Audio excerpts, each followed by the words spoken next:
day, Sir Edhan. Good day, everyone. Today, I am going to talk about my choosing invention, and this is the smartwatch. Ang smartwatch po ay isang makabagong invention na isinusuot po sa pulso katulad po ng mga ordinaryong relo. Pero bukod po sa smartwatch laan, sa relo laang, marami po itong kayang gawin tulad po ng pagtatrack ng ating health, pagpapakita po ng message at calls, nakakatulong din po ito sa ating daily activities.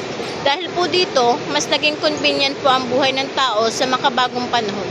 Wala pong iisang inventor ang smartwatch, pero isa po sa unang gumawa nito ay ang Seiko noong 1980s. Sa paglipas po ng panahon, mas lalo pong napaunlad ng iba't ibang company ang smartwatch. Naging mas popular po ang smartwatch noong 2015 nang inilabas po ang Apple Watch na naging mas advanced po ang feature tulad po ng heart rate monitoring at fitness tracking.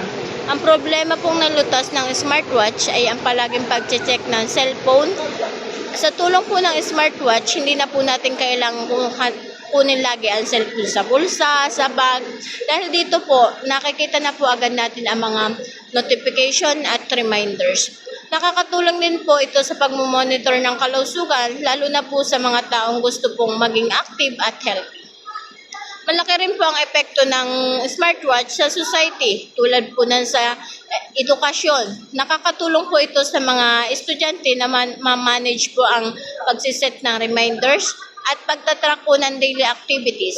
Sa health naman po, inutulungan din po tayo ng malaman po ang ating heart rate, bilang ng hakbang at quality po ng tulog.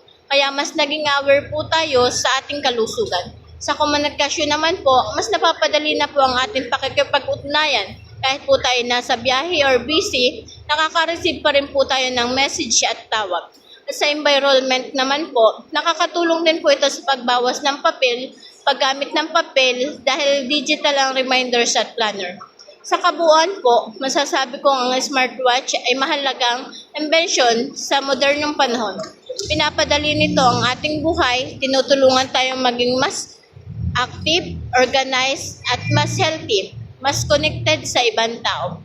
Para sa akin, ang smartwatch ay hindi isang relo lamang, kundi ito po ay malaking kasangkapan or malaking ambag po sa ating pang-araw-araw na pamumuhay.